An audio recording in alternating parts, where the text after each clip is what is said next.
दोस्तों, कर्नाटक की सियासत में एक बेहद सनसनीखेज और रोंगटे खड़े कर देने वाला भूचाल आया हुआ है। इसने कांग्रेस के सबसे बड़े कुनबे यानी खड़गे परिवार को सीधे कटघरे में लाकर खड़ा कर दिया है। जो प्रियांक खड़गे रोज सुबह उठकर राष्ट्रीय स्वयंसेवक संघ यानी आरएसएस को कोसते थे, जो आरएसएस के रजिस्ट्रेशन पर सवाल उठाते थे और जो आरएसएस प्रमुख मोहन भागवत की सुरक्षा को लेकर सरकार पर तीखे तीर चलाते थे, आज अचानक उनके होठ सिल गए हैं। आखिर क्यों?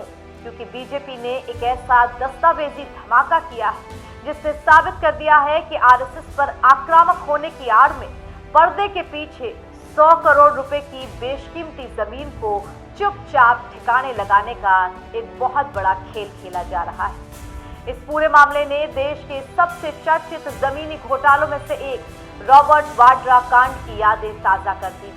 जिस तरह गांधी वाड्रा परिवार पर अपने रसूख और सत्ता का इस्तेमाल करके कौड़ियों के भाव गरीबों और किसानों की जमीनें अपने चहेतों और प्राइवेट ट्रस्ट के नाम करने के गंभीर आरोप लगते रहे हैं, वही हूबहू स्क्रिप्ट अब कांग्रेस में मल्लिकार्जुन खड़गे और उनके बेटे प्रियांक खड़गे ने दोहरा दी।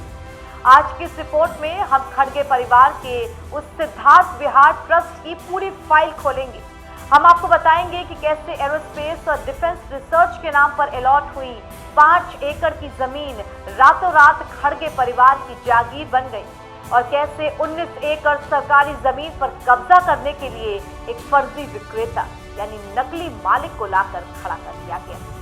दोस्तों, बात शुरू करें इससे पहले क्रोनोलॉजी को समझते हैं जिन्होंने दिल्ली से लेकर बेंगलुरु तक हड़कंप मचा दिया है।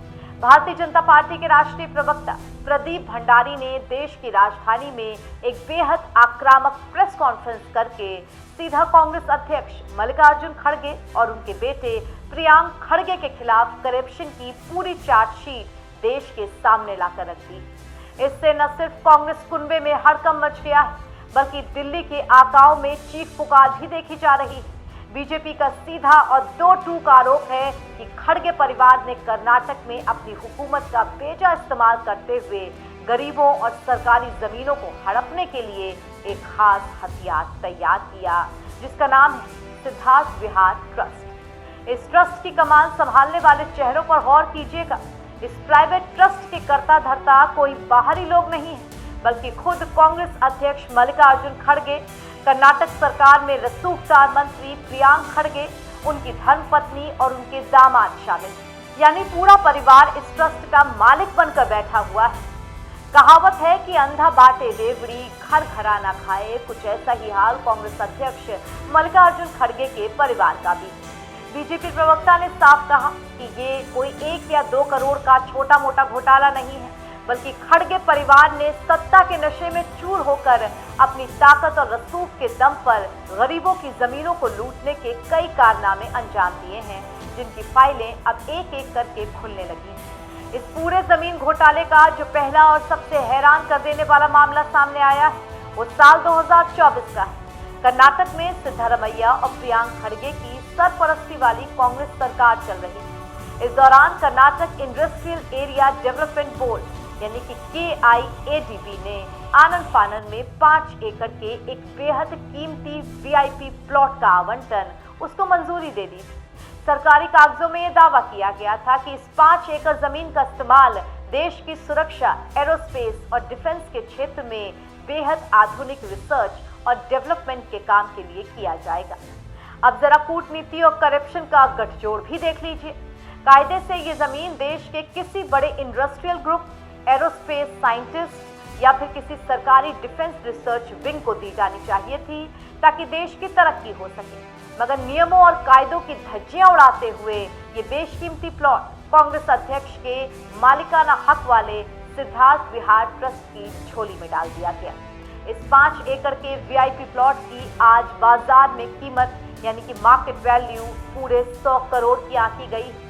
चौंकाने वाली बात यह है कि इस जमीन पर रक्षा क्षेत्र का कोई रिसर्च या डेवलपमेंट का काम तो दूर, एक ईंट तक नहीं रखी गई, बल्कि ये 100 करोड़ की सरकारी संपत्ति चुपचाप खड़गे परिवार की प्राइवेट प्रॉपर्टी बना दी गई। यही वजह है कि आज इस पूरे मामले की तुलना गांधी वाड्रा परिवार के पुराने जमीनी सौदों से की जा रही है, जिस तरह हरियाणा और राजस्थान में रॉबर्ट वाड्रा और पूरे गांधी कुनबे पर अपना राजनीतिक प्रभाव का इस्तेमाल करके कौड़ियों के भाव जमीनें हथियाने के संगीन मामलों की जांचें चल रही हैं, मल्लिकार्जुन खड़गे और उनके बेटे प्रियांक खड़गे ने भी कर्नाटक की धरती पर बिल्कुल वैसा ही रास्ता अख्तियार कर लिया है।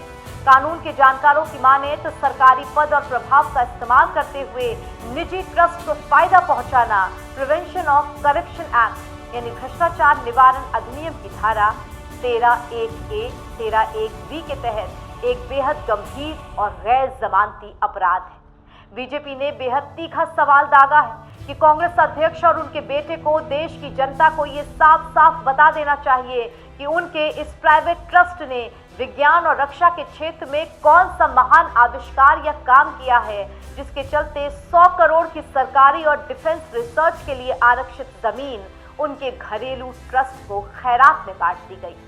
लेकिन कहानी सिर्फ इस 100 करोड़ के प्लॉट पर भी खत्म नहीं होती है। खड़गे परिवार की जमीनी भूख का दायरा इससे कहीं और ज्यादा बड़ा और हैरान कर देने वाला है। घोटाले की परतें जब और गहरी खुली तो एक दूसरा मामला सामने आया जो पूरे 19 एकड़ सरकारी जमीन की लूट से जुड़ा हुआ है। कर्नाटक की कांग्रेस सरकार ने गुलबर्ग के इलाके में पूरे 19 एकड़ का एक बहुत बड़ा सरकारी भूखंड इस प्राइवेट ट्रस्ट के नाम ट्रांसफर कर दिया।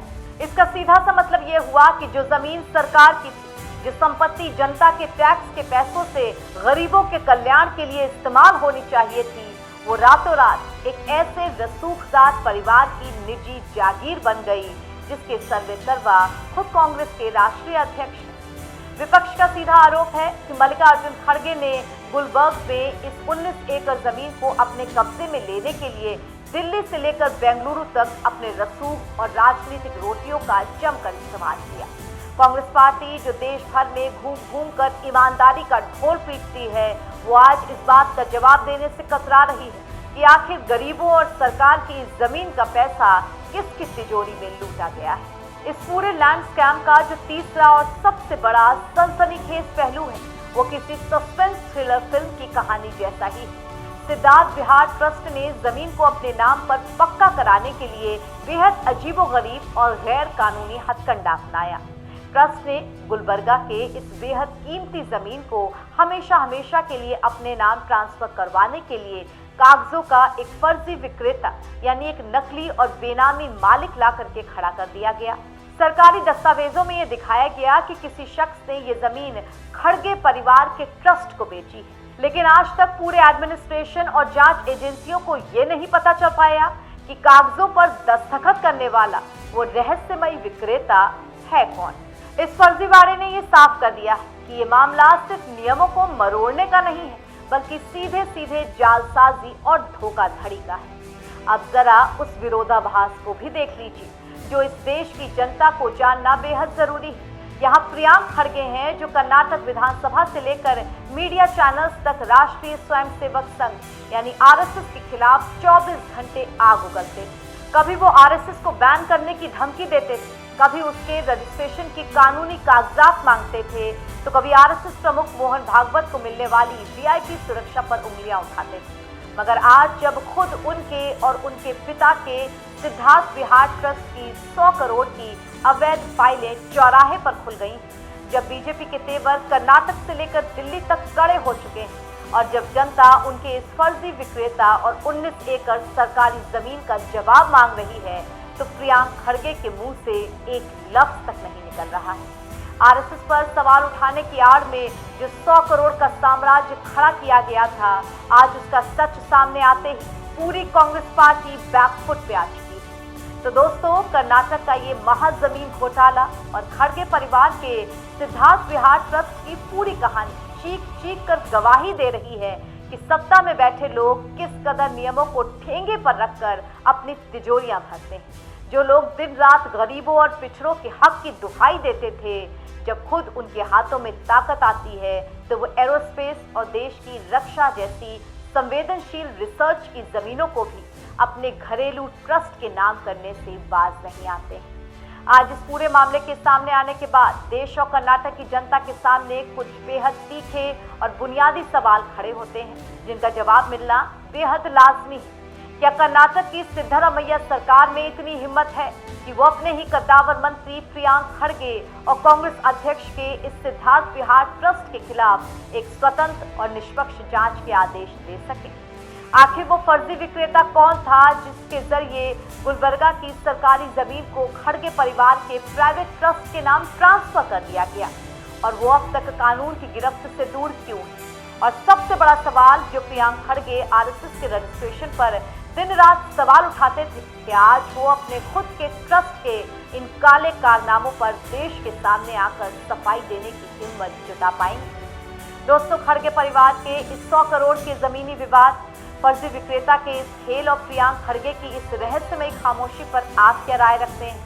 क्या आपको भी लगता है इस पूरे मामले की जांच सीबीआई या ईडी जैसी केंद्रीय एजेंसियों के जरिए कराई जानी चाहिए? अपनी कीमती और बेबाक राय हमें कमेंट बॉक्स में लिख करके जरूर भेजिएगा। साथ ही देश दुनिया की तमाम खबरों से अपडेट रहने के लिए जुड़े रहिए कंटाप न्यूज के साथ। नमस्कार।